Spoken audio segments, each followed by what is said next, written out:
अरे योगिता कितना शर्माओगी यार, तुम्हारा हाथ ही तो पकड़ा है मैंने सिर्फ। हाँ। तुम्हें तो पता है कि मुझे ये सब शादी से पहले बिल्कुल भी ठीक नहीं लगता, और वैसे भी हम पब्लिक प्लेस में हैं। तुमसे कब से कह रही हूँ कि हमें अपनी फैमिली में एक दूसरे के बारे में बता देना चाहिए। अरे बाबा, मैंने ऑलरेडी तुम्हारे बारे में अपने घर वालों को बता दिया है यार, अब तो बस तुम्हारी बारी है। तुम सच कह रहे हो? I love you Aarav. मैं आज ही अपने मम्मी पापा से बात करती हूँ।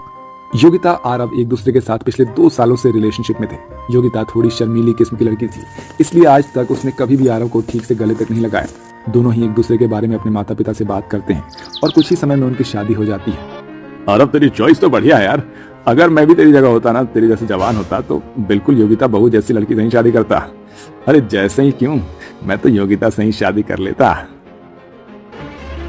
अपने गृह प्रवेश पर अपने ससुर के मुंह से ऐसी बात सुनकर योगिता को काफी अजीब महसूस होने लगता है, लेकिन वो इस बात पर ज्यादा ध्यान नहीं देती। अब आरव और योगिता अपने कमरे में चले जाते हैं और एक दूसरे के साथ काफी अच्छा वक्त बिताते हैं। और आज योगिता का उसके ससुराल में पहला दिन होता है। योगिता अपने कमरे में तैयार हो रही होती है कि तभी योगिता की नंद प्रिया उसके कमरे में आती है। ओ भाभी, इस रेड साड़ी में तो काफी सुंदर लग रही हो। आपको पता है ना कि भैया का फेवरेट कलर रेड है। कहीं वो आपको इस साड़ी में देखकर दोबारा से सुहागरात मनाने के मूड में ना आ जाए। वैसे कैसी रही आपकी फर्स्ट नाइट? प्रिया, ये सब तुम कैसी बातें कर रही हो? मैं तुम्हारी भाभी हूँ, कोई सहेली तो नहीं। भाभी, ये तो बस नॉर्मल है। बताइए ना, क्या क्या किया आपने रात में? आने वाले कुछ समय में मेरी भी शादी हो जाएगी। आप क्या अपनी नंद को टिप्स नहीं देंगी? भगवान, ये कैसी ठरकी नंद मिली है मुझे। भला अपनी भाभी से कोई इस तरह बेशर्मी से बात करता है क्या? दरअसल योगिता के ससुराल वाले थोड़े आजाद ख्याल वाले होते हैं, या यूं कहें कि थोड़े ठरकी किस्म के लोग होते हैं। घर में बहू आ जाने के बावजूद भी उन लोगों में जरा भी समझ नहीं थी। बच्चे तो बच्चे, घर के बड़े भी कुछ इसी किस्म के थे।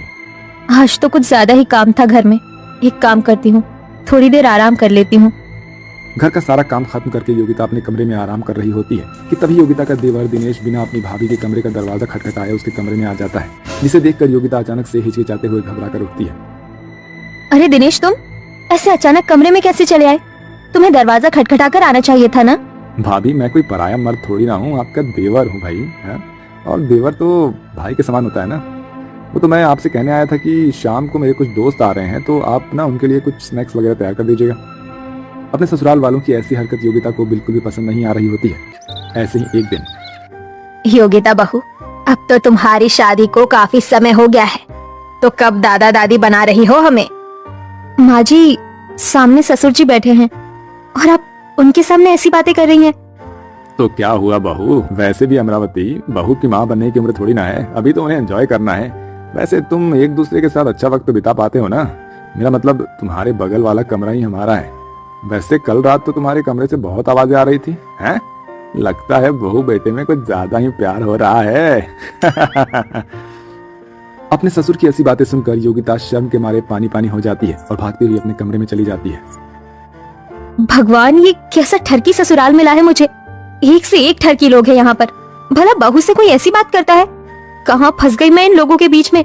आरव बिजनेस के सिलसिले में घर के बाहर ही रहता था, जिसके चलते योगिता आरव को इन चीजों के बारे में बता नहीं पाती थी। अरे योगिता बहू, कितनी बार कहा है तुझे कि ये सर पर घूंघट लेकर मत घुमा कर। हम मॉडर्न लोग हैं और हमारे यहाँ घूंघट वाली प्रथा नहीं है। हाँ हाँ, होगी भी क्यों। मॉडर्न के साथ साथ ये लोग ठरकी भी जो हैं। माँ जी, वो मुझे घूंघट में ही सही लगता है। बिना घूंघट के मुझे काफी अजीब लगेगा। एक बार तू ये घूंघट हटाकर तो देख, बहुत सुंदर लगेगा। अमरावती अपनी बेटी प्रिया के साथ योगिता को जबरदस्ती कमरे में ले जाती है और उससे साड़ी के बजाय एक वन पीस पहना देती है। वाह भाभी, आप कितनी हॉट लग रही हो। माँ जी, प्रिया, मुझे